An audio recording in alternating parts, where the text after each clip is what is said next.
My name is Morgan Tate, and I never thought Christmas Eve would be the night my father crossed the one line I could never forgive. All week, I wrapped gifts after my daughter fell asleep, telling myself that if I tried one more year, maybe he would finally act like a grandfather. Conversation dipped. My father's eyes slid toward my little girl, and his face went cold. Then he said it. Only good kids get presents. Your bastard child can step outside. No one objected. My daughter did not argue. She just went very still as tears slid down, wiped away as quickly as they came. In that moment, something in me stopped making excuses. I did not raise my voice. I just met his eyes and replied, "Fine. You can keep your presents." Chairs creaked, someone coughed, but nobody moved to defend her. So I did. I took my daughter's hand, walked us out of that house, and closed the door behind us without looking back. They thought I would cool off and come back like I always had. They had no idea that the next morning a delivery man would knock on my door and ask me to confirm a cancellation that would cost my father far more than a stack of Christmas gifts ever could. Before I tell you what he said next, and how that one moment started a chain reaction my family never recovered from, tell me what time it is, where you are, and where you are listening from. I want to see how far this Christmas Eve story can travel. The drive home that night took 20 minutes and felt like an hour. Christmas lights smeared red and gold outside the windshield. Inside the car, it was dead quiet. Ivy sat in the back seat staring out of the window, cheeks still blotchy. In the mirror, her eyes looked flat, like she had turned something off inside herself. I started to say, "Ivy," and stopped. One clumsy sentence and she would either sob or decide my father was right about her. So I turned the radio down and let the silence sit there, while his words replayed and hooked into a chain of older memories. I had always known my father played favorites. I just trained myself to live around it. As kids, my brother got the new bike, the bigger slice of cake, the relaxed grading. If I brought home an A, I heard, "Why not an A+?" If my brother scraped a B-, he heard, "Good enough for a man."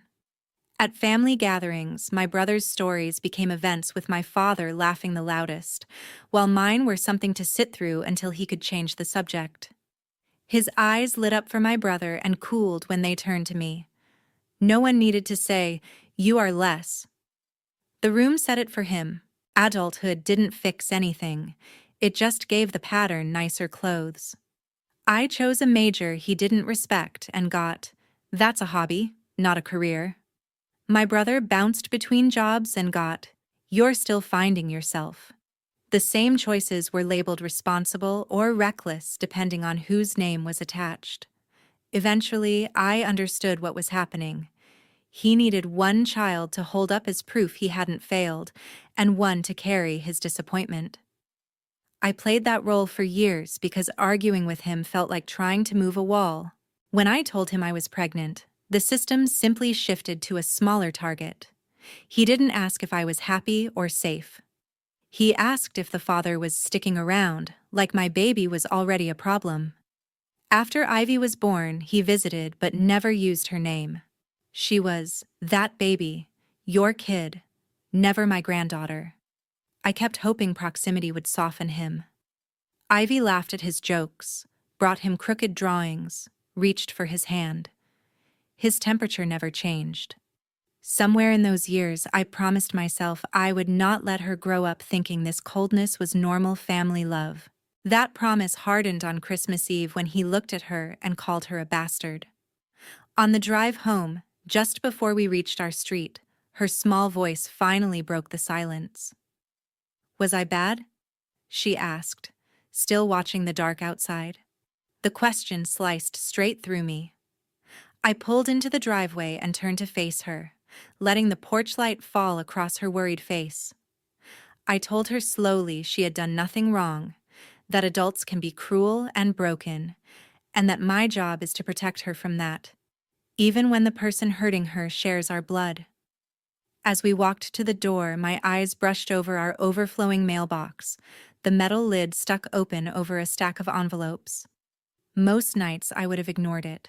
That night, something in me paused, like a quiet nudge that there was something there I needed to see. Have you ever watched your child shrink under a cruel comment from family and felt that hot mix of rage and guilt in your chest, wondering how far you would go to make sure that pattern ends with you and not with them?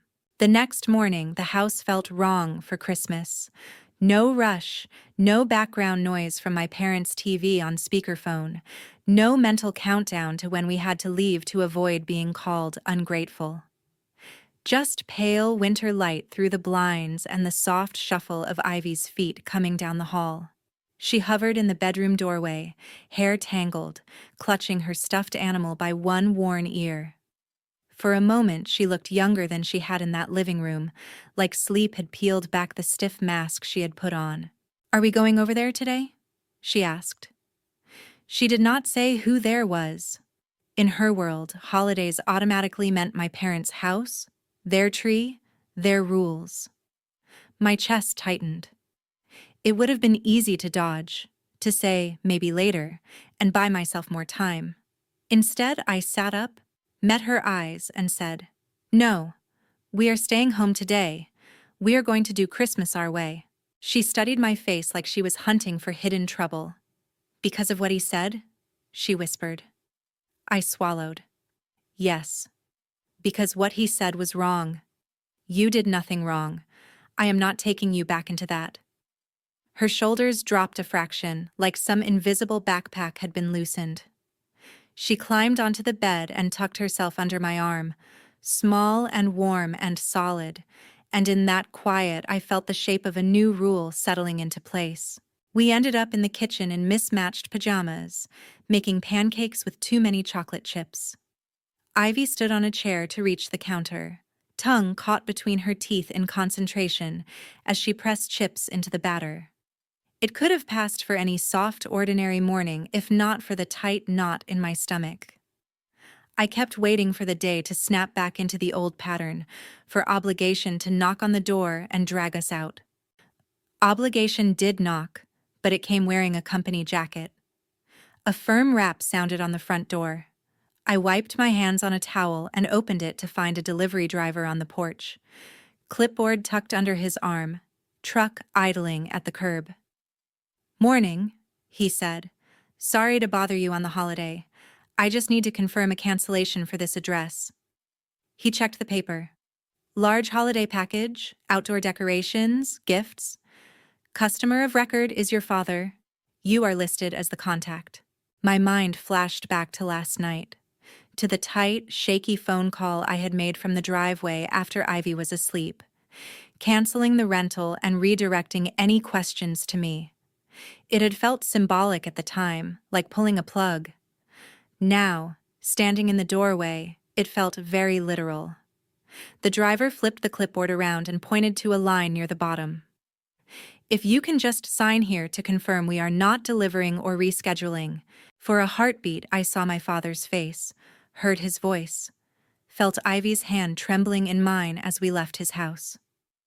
My fingers did not shake now. I signed. "Yes. Cancellation stands." The driver nodded. "Understood. We will return everything to the warehouse and close it out." When I shut the door, the quiet inside the house seemed different. Less like emptiness, more like space we had claimed. Somewhere across town, a yard full of borrowed magic would stay dark, and for once it would not be my job to fix it. The phone started almost immediately, a buzz on the counter, then another, then a string so constant it sounded like a trapped bee. My father, my brother, extended family whose numbers I recognized from group chats and holiday lists. Message previews stacked on the lock screen. "Call me now." "What did you do?" "The kids are crying." Then the tone sharpened. "You are being dramatic." He did not mean it like that. "You cannot ruin Christmas for everyone because your feelings are hurt." Ivy glanced over from the table every time the phone vibrated, then pretended not to look. "Is that them?" she asked finally, eyes fixed on her plate. Yes, I said. I could have lied, but lies had built too much of this mess already. They are upset because I said no. She was quiet for a few seconds. Are you in trouble? That question lodged in my throat. Being my father's daughter had trained me to hear disagreement as disobedience and disobedience as trouble. I forced the words through anyway. No, I am not in trouble. I am making a rule. When someone is used to breaking your rules, they get very loud when you finally keep one. I turned the phone face down so the screen stopped flashing in the corner of her eye. Ivy nodded slowly, like she was tucking the idea away, then went back to tracing a smiley face into a smear of syrup. The buzzing did not stop. My brother tried reason. You know how stressed Dad is. This is not the time to make everything harder. You canceling his plans makes him look bad in front of everyone. Buried under the manipulation was one phrase that snagged my attention. He has enough on his plate with the bank breathing down his neck. I felt it land, heavy and cold, but I did not pull on that thread yet. I just let the information sink to the bottom of my thoughts. Outside the kitchen window, I could see our mailbox, metal door stuck open over a wedge of envelopes, corners catching the light, messages out there, messages on my phone, all demanding a response. My palms itched to smooth things over, to call back, to explain that if he had just apologized to Ivy, if he had just taken back that one sentence, I would not have touched his celebration. That was the old script, the one where I twisted myself into knots so he would not have to bend at all. Instead, I stayed by the stove and flipped pancakes. I helped Ivy build a blanket fort in the living room and watched her shoulders relax as the day unfolded without the threat of another cutting remark. My silence became its own kind of noise, saying very clearly, I heard what you said to my child, and this time I will not pretend it was a joke. Somewhere else, my father's Christmas spectacle was shrinking. His phone was lighting up with questions he would finally have to answer without me in the middle. Have you ever watched your phone light up with calls and messages from family after they crossed a line, feeling that strange mix of guilt and relief as you chose, for once, to ignore every vibration and let your silence be the boundary they could not talk you out of? The calls had slowed when a new knock hit the door, sharp and impatient. Ivy was in the living room, hidden in her blanket fort. I cracked the door. My brother stood on the porch, jaw tight. He did not wait to be invited. He pushed past me into the hallway. Are you done? He demanded. Whatever point you are trying to make, you have taken it far enough. If you came to say Dad did not mean it, you can leave, I said, closing the door. He gave a short laugh. Of course he did not mean it. You know how he talks. And now you have thrown a tantrum and ruined Christmas for everybody because he said one thing the wrong way. He called my daughter a bastard and told her to get out, I said. That is not one word the wrong way. My brother rolled his eyes. You always blow everything up. Do you have any idea what you did with that cancellation? The whole street was expecting the show. He put a lot of money into this year. He is already on thin ice with the bank, and now he looks like an idiot because nothing showed up. The word bank slid next to last night's text about them breathing down his neck. I followed his glance to the window. Our mailbox sat at the curb, metal door hanging open over a wedge of envelopes. What bank? I asked. It is under control. He said too fast. He does not need you making it worse. Instead of dropping it, I walked around him, opened the front door, and went straight to the mailbox. I pulled the envelopes out and flipped past flyers until I felt thick paper with an official logo. The bank's name stared up in bold print. Past due. Final notice. Intent to foreclose. $40,000 on a home equity line. 30 days past due. Legal phrases about repossession and loss of property. Another letter underneath with an earlier date already ignored. Footsteps crunched behind me. You should not be reading that, my brother snapped. It is not your business. I helped with the down payment on this house, I said, still looking at the numbers.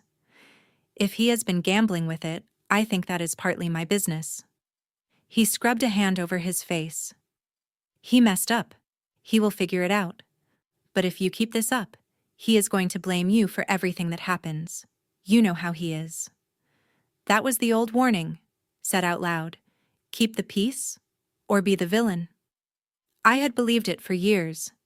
Standing there with overdue notices in my hand, I finally saw the pattern.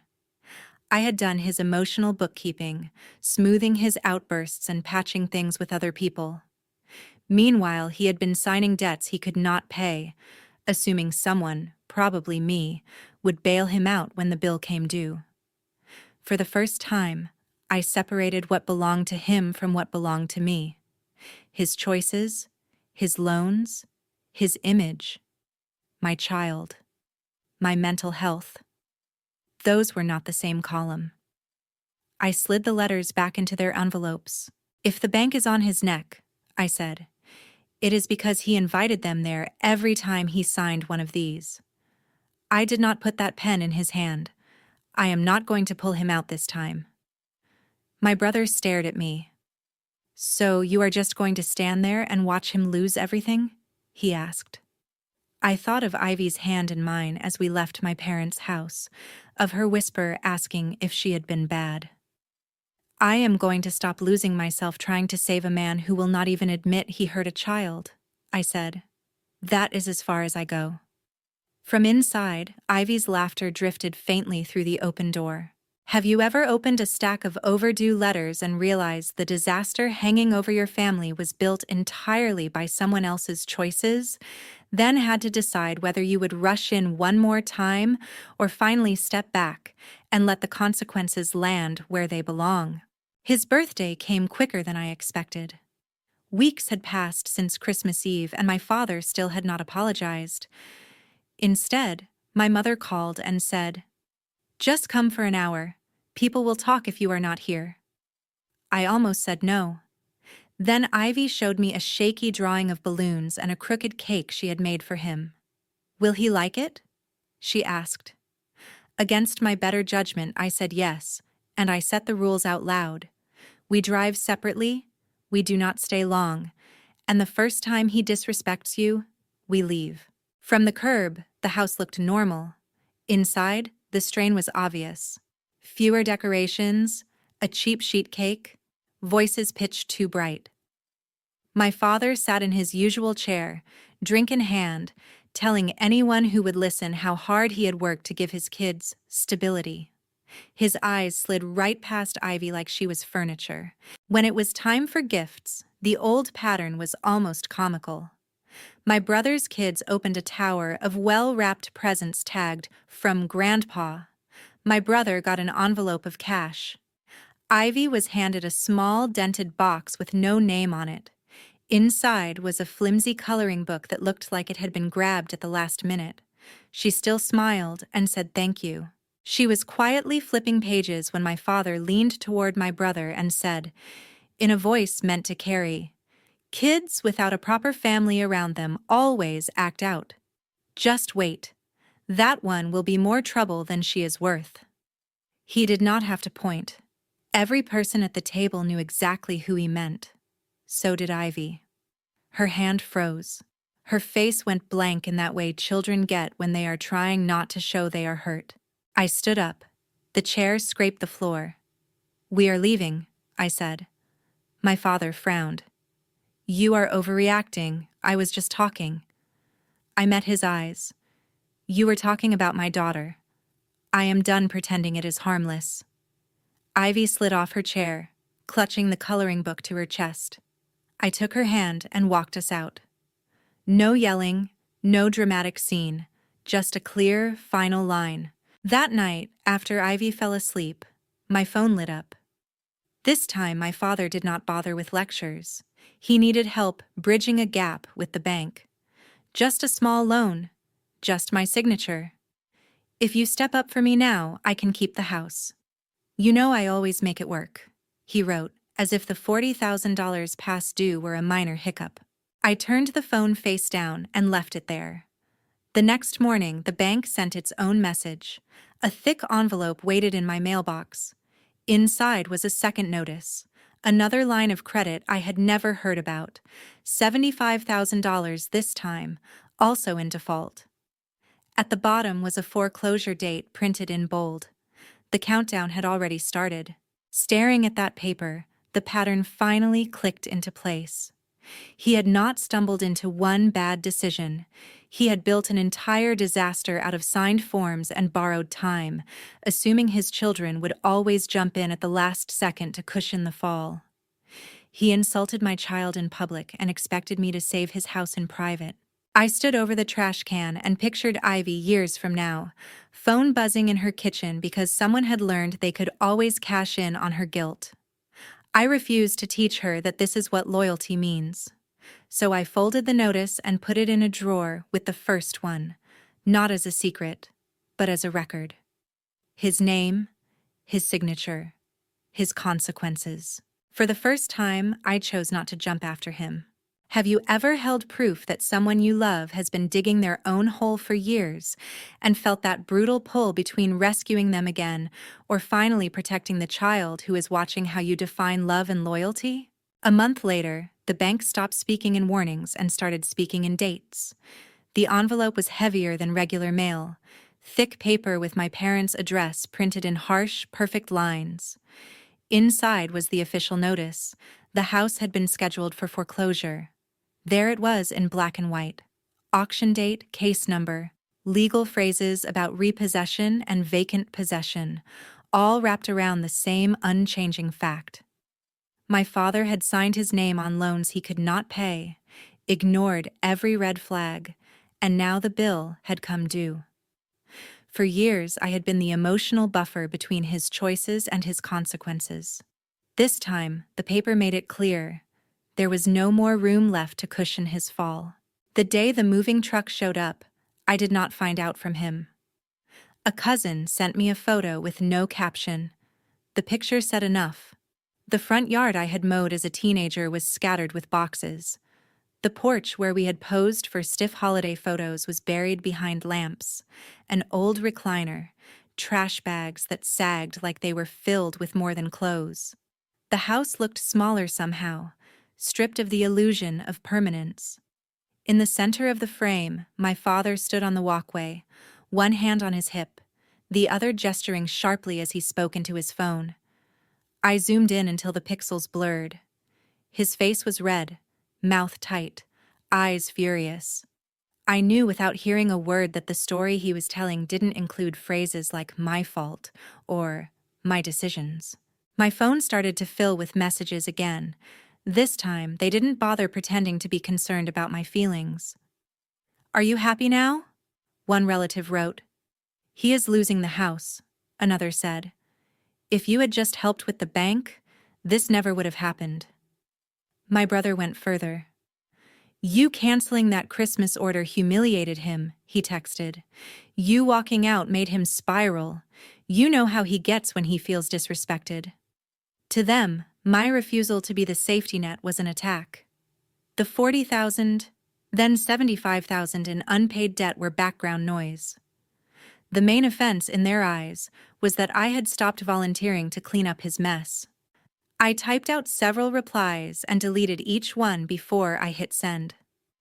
There was no version of "he did this to himself" that they were ready to hear. They needed a villain who was close enough to blame and far enough from the paperwork to stay useful.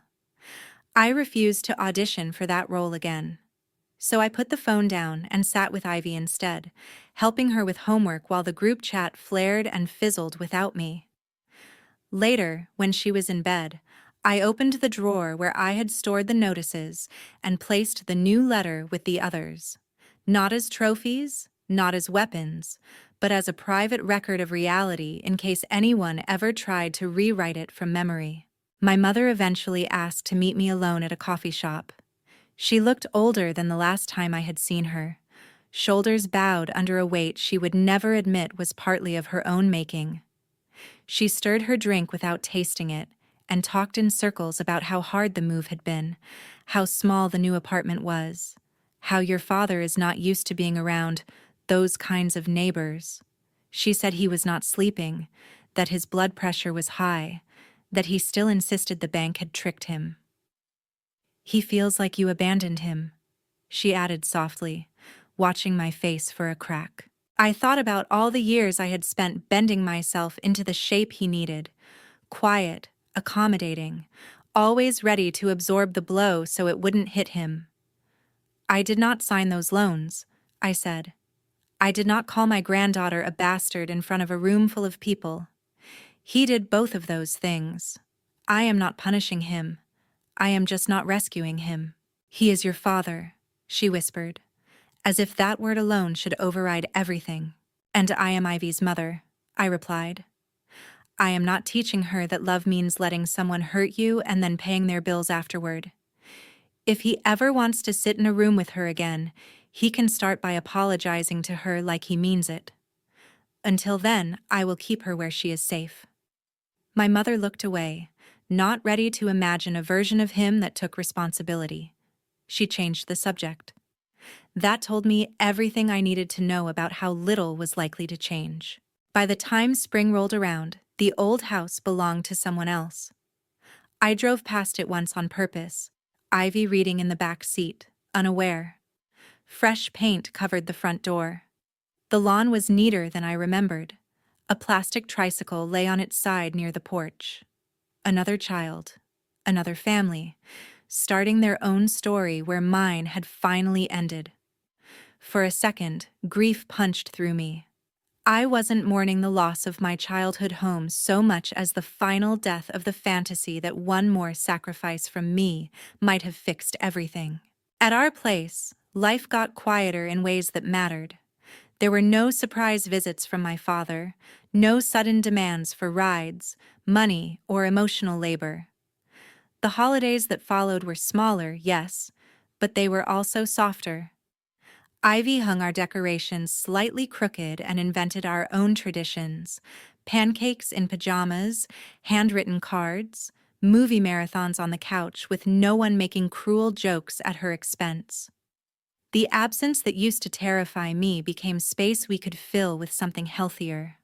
My world did not collapse when I stopped holding up his. It stabilized.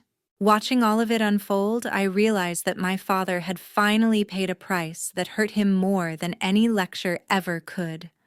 Not just the house, but the audience he had taken for granted.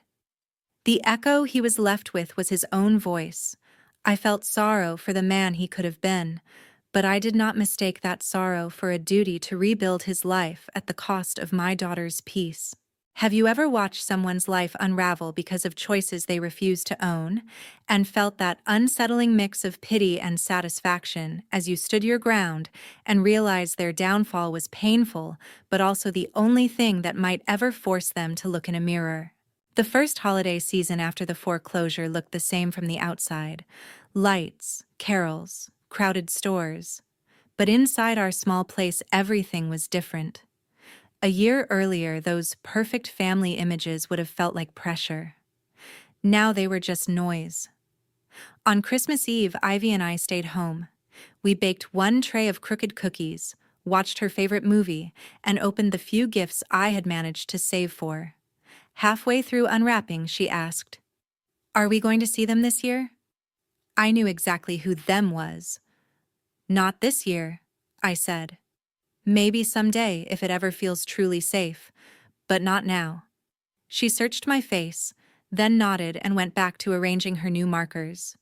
The question that once tore me in half had become a decision I was allowed to make. Later, after she fell asleep, I sat in the glow of our little tree, phone in hand. For a moment I thought about scrolling through old pictures of my father's house, crowded rooms, stiff smiles, but the idea alone made my chest tighten. Before I could decide, the screen lit up with a new notification from an unknown number. The preview read, "It's your father." I almost ignored it. Curiosity won. His message was long. He complained about the cramped apartment, the thin walls, the noisy neighbors. How strange it was not to have the house full for the holidays. Then he shifted. The way he always did. He said he had been hard on me, but I had turned out fine, that I should be grateful he had pushed me. About Ivy, he wrote that he did not mean anything by his comment, that people are too sensitive these days, and that if I could get over it, maybe you and the kid could come by sometime. It was the closest thing to an apology he had ever sent, and it still never used the words, "I was wrong." My pain was labeled oversensitivity. Ivy was the kid, not his granddaughter. Even losing the house and most of his audience had not moved him to name what he had done. For the first time, I felt no urge to argue, defend, or explain. The man in that text was the same man who had called my child a bastard and watched her cry.